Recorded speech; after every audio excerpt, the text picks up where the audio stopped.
Welcome to Miss V, the Storyteller podcast.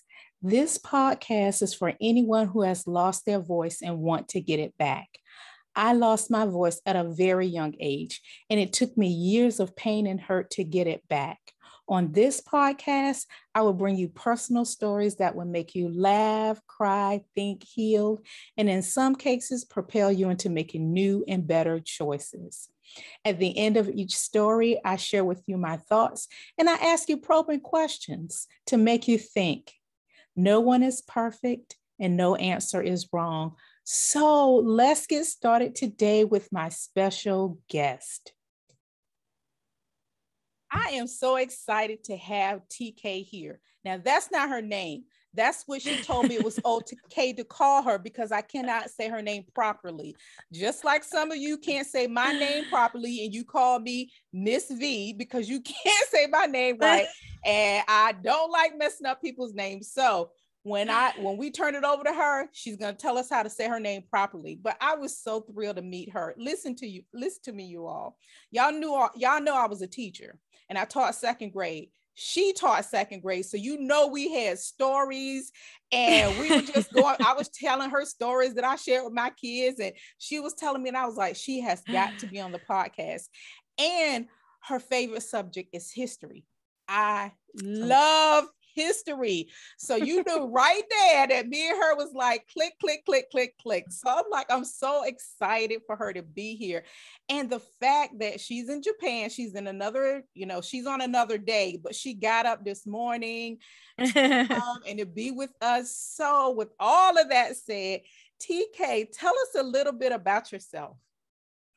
So, TK is my podcast hosting name because it's hard to say my actual name, which is Tehya. My name is Tehya.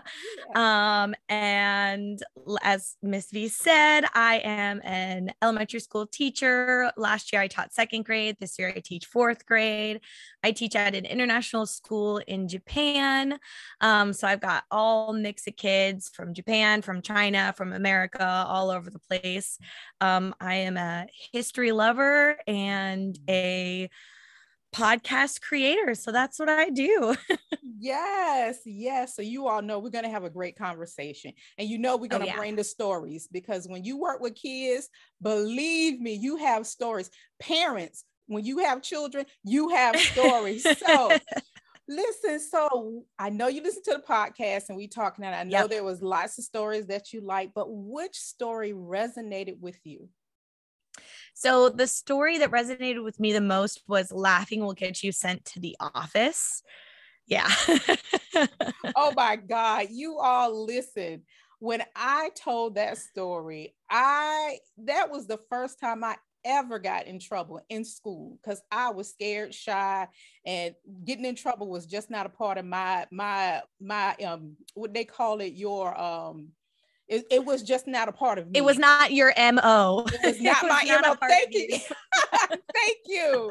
So let me tell you a little bit about it, just in case you haven't heard it or you've heard it and you can't remember everything about it. It's basically when I was in the 10th grade, it was my English class and it was only about 3 or 4 girls in there. I sat on the front row and it was all the boys sat behind me and they knew that if anything was funny that I was going to laugh. So they would whisper and say all kinds of things about my teacher. And listen, y'all, my teacher was a hot mess. He was going through a divorce. The wife was taking the children away from him and the man was on edge. So you didn't know from one day to the next if you were going to get good Mr. Gowan or going off Mr. Gowan.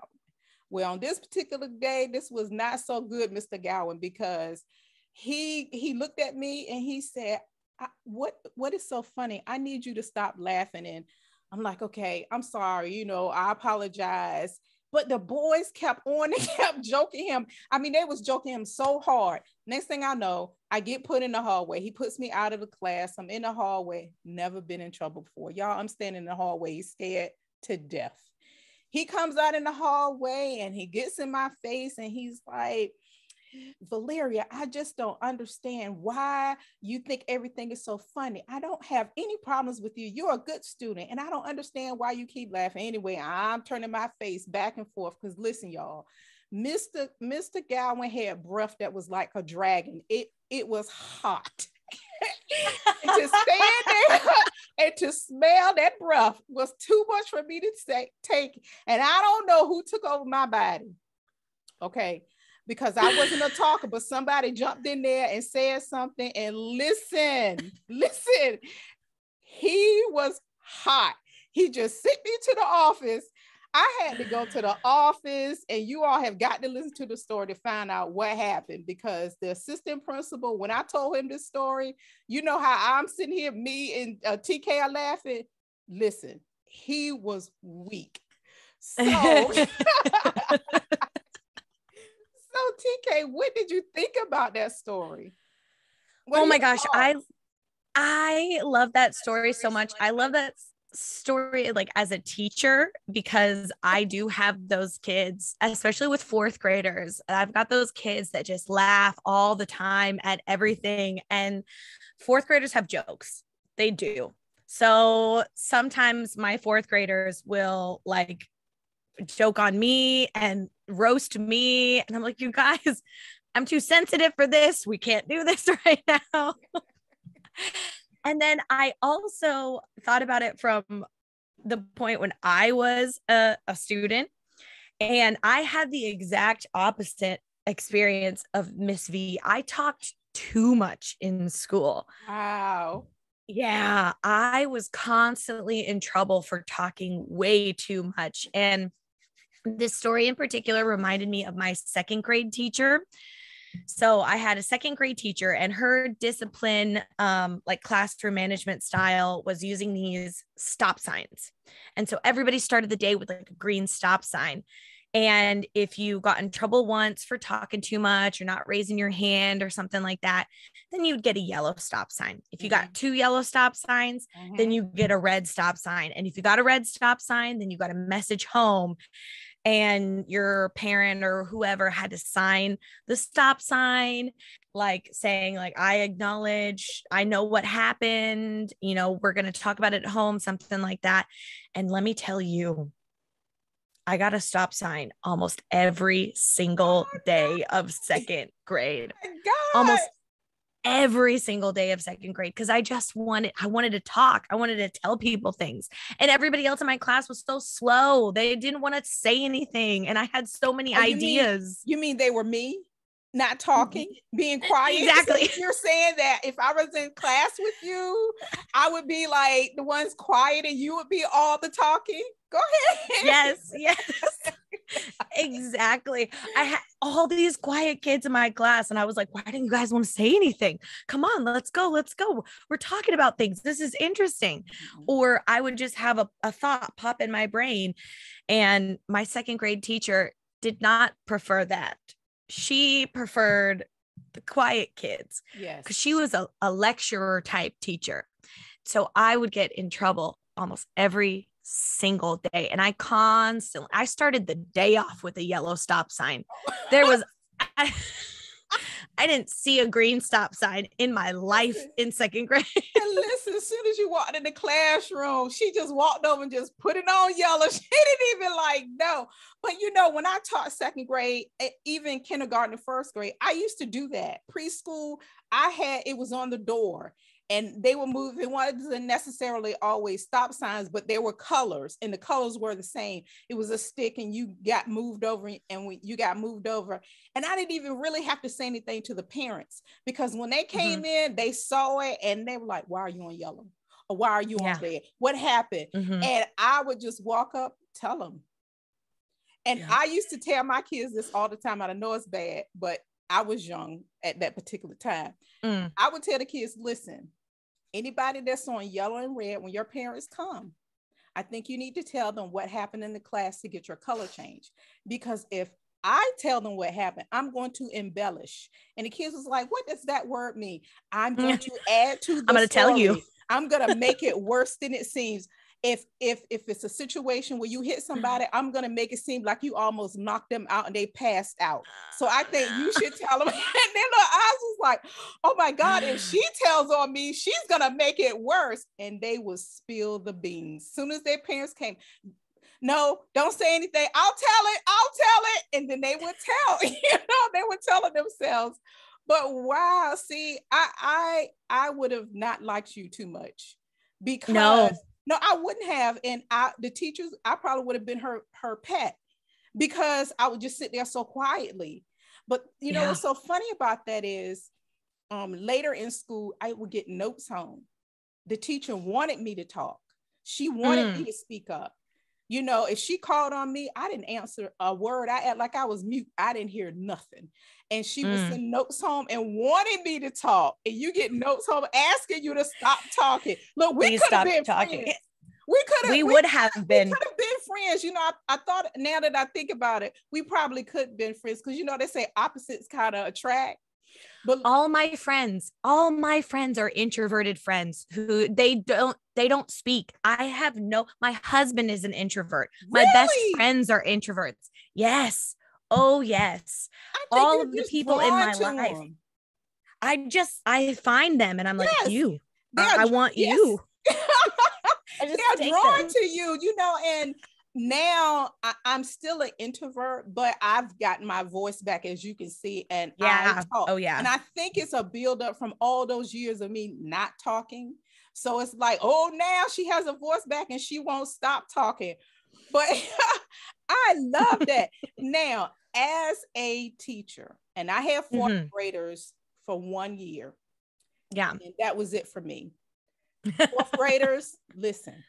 At that age, they're starting to, morph into their mouths. They don't stop.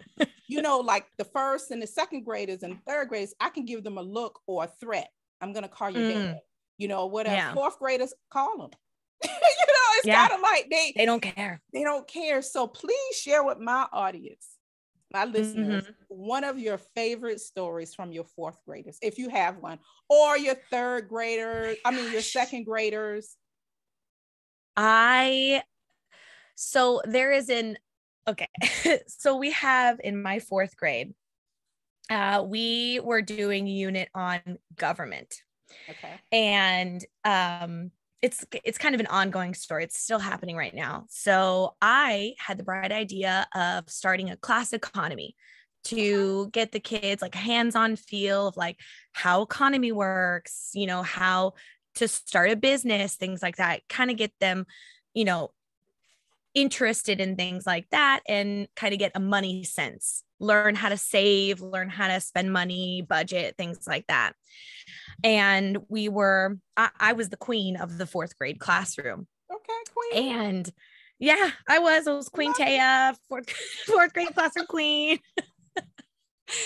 And I had my students, like, they were into it. They were so excited about it. They were making their own businesses. It's really hot in Japan. Oh, wow. So sometimes the kids, they would bring in fans and you had to pay one classroom buck to use their fan, things like that. We had a child.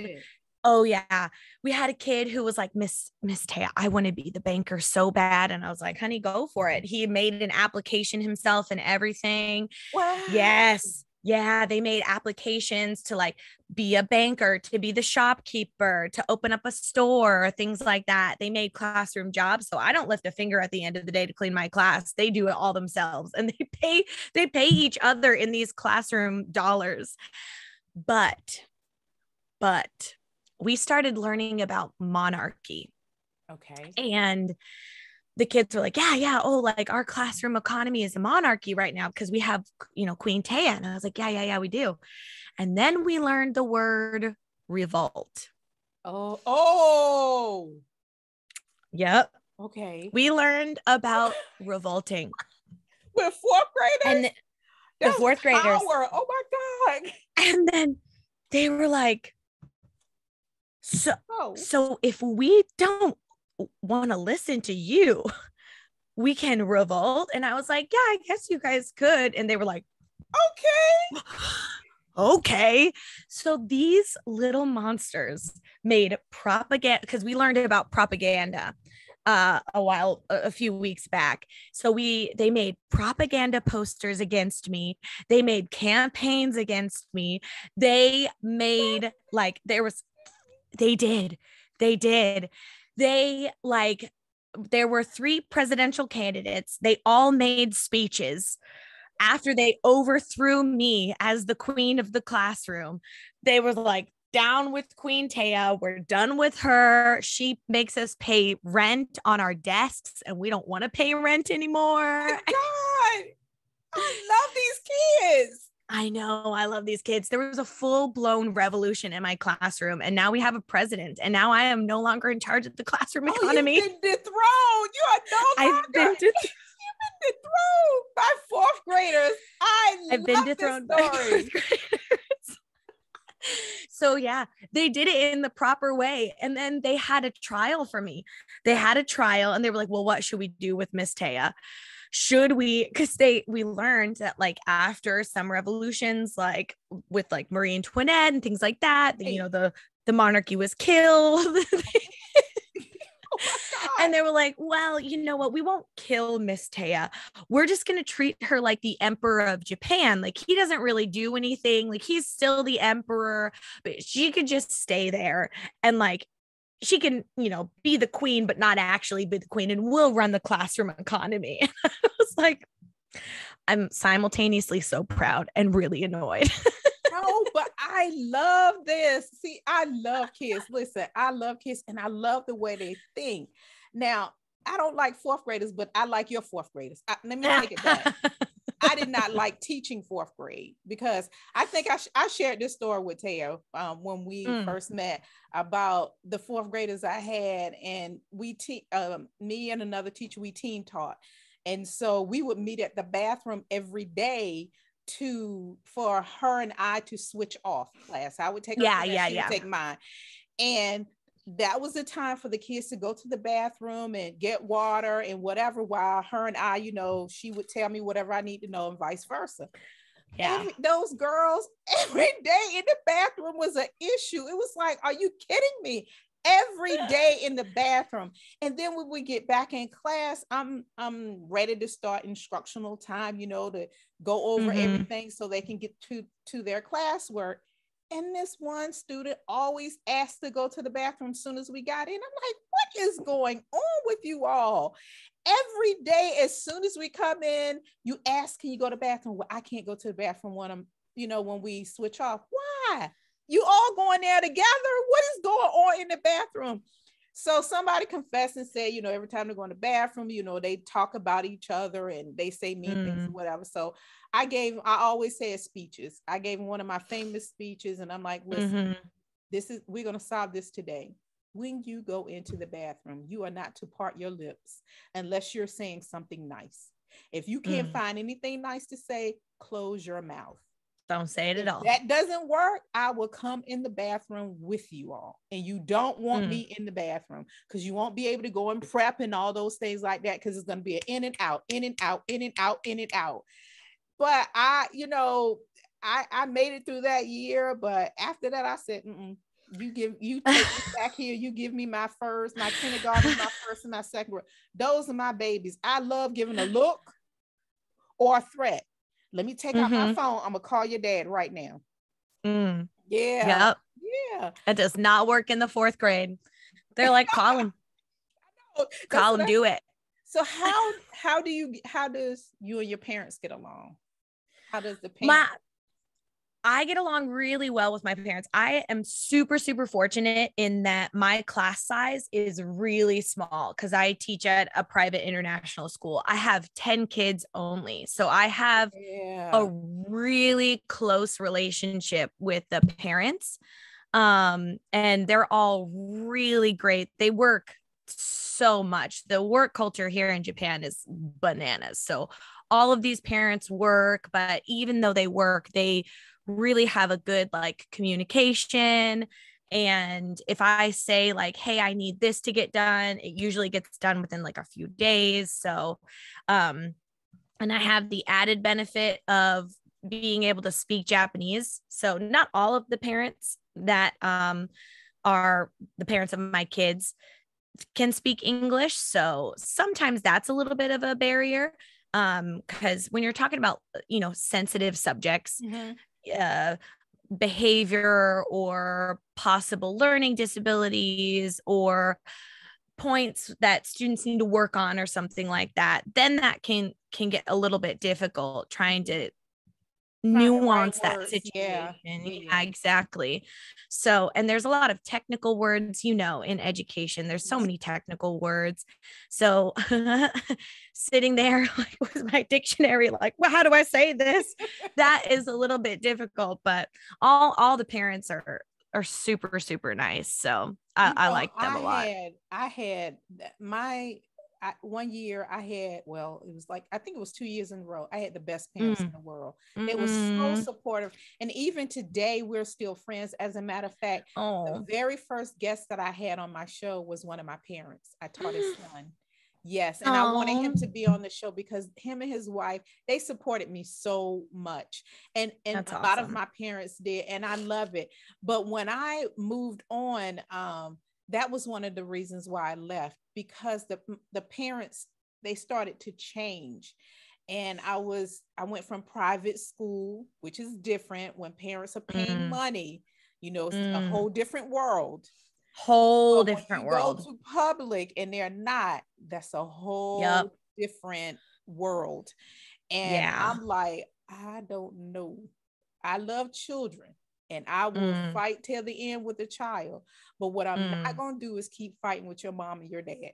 I can't keep doing this, So that is so amazing. I love that. And I love the fact that the kids, they learn English and Japanese as well. Yep, they learn English and Japanese. So all of their lessons except for music and Japanese class are in English. So they learn math in English. They learn ELL English in English. They learn science, social emotional learning. Everything is done in English except for music and Japanese class. So yeah, so I like that. So cool. Okay. So on my podcast, I always share my thoughts and then I ask questions at the end. So we're going to answer those questions right now. Perfect. Now remember the story, the story, what happened to me. My first question is, if you had a student like me, would you have sent her or him to the office for laughing?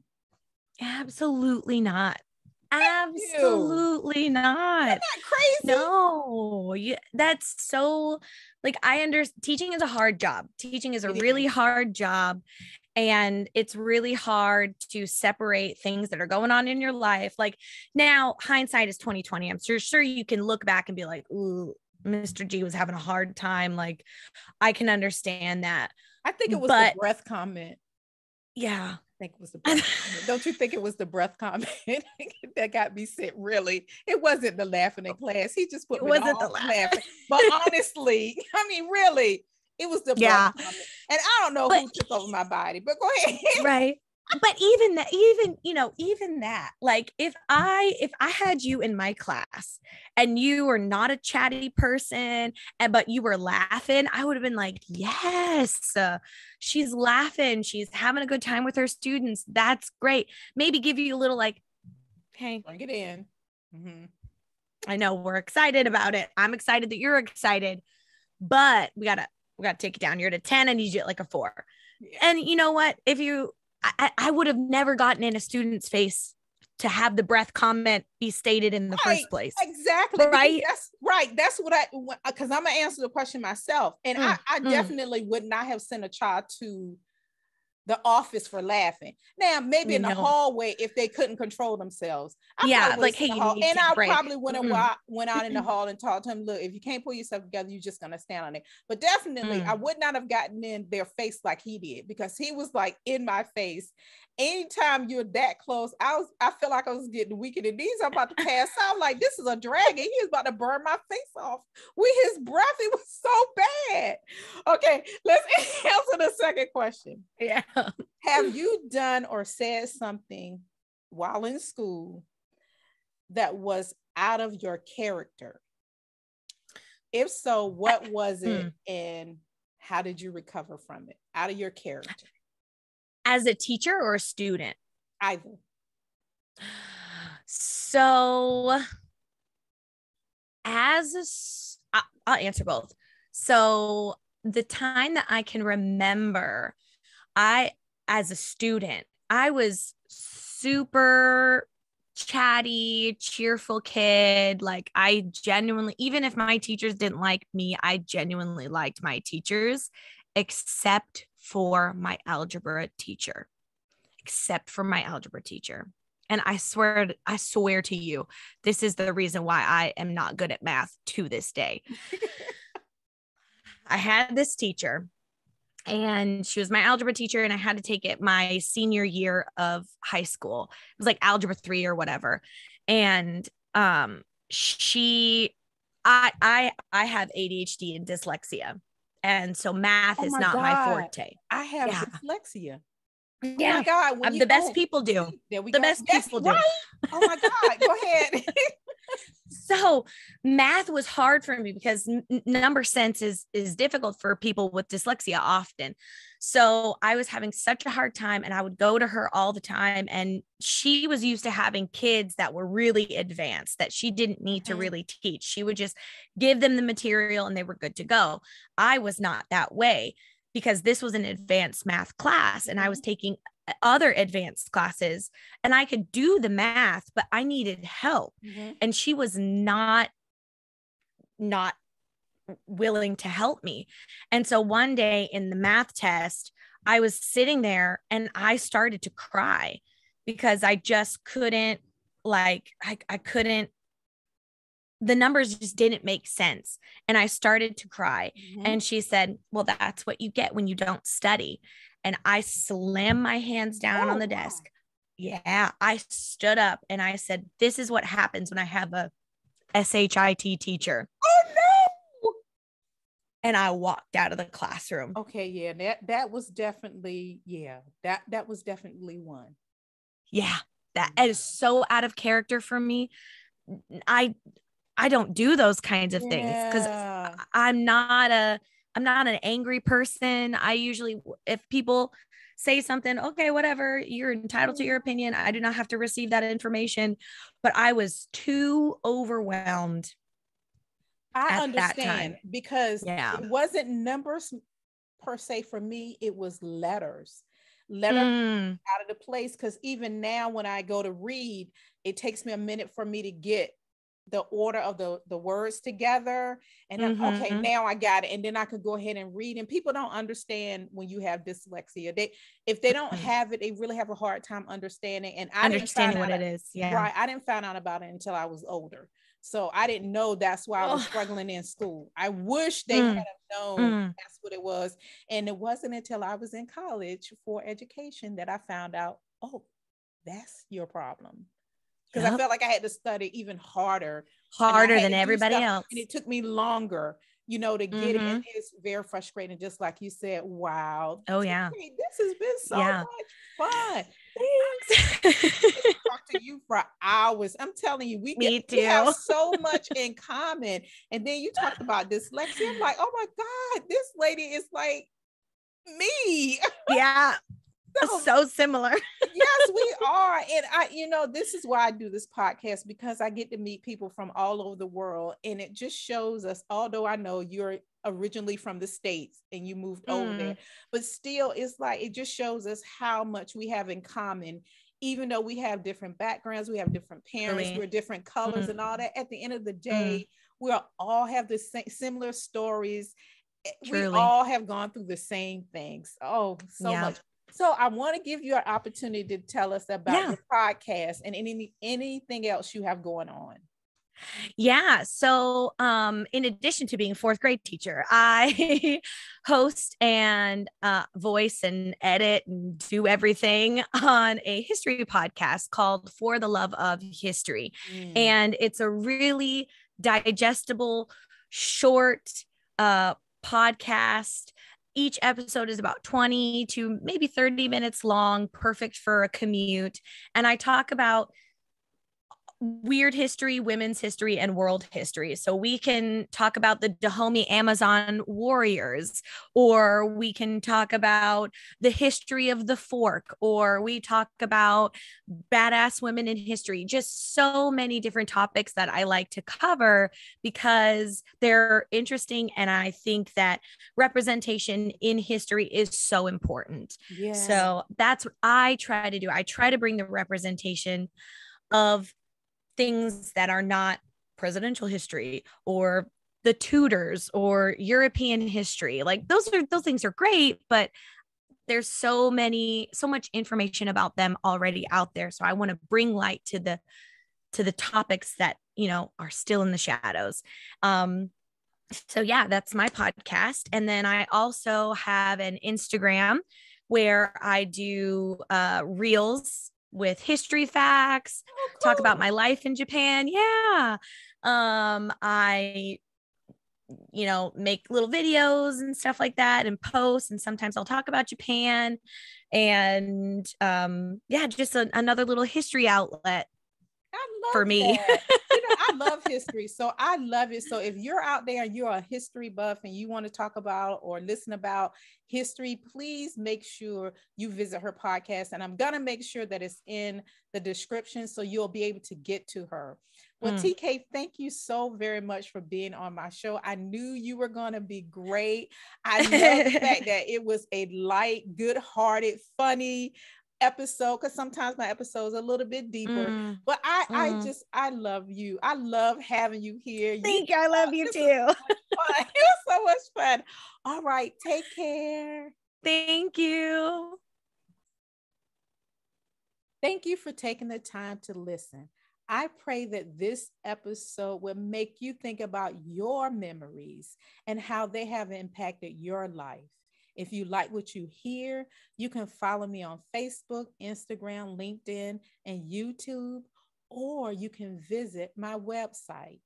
My website is missvthestoryteller.godaddysites.com.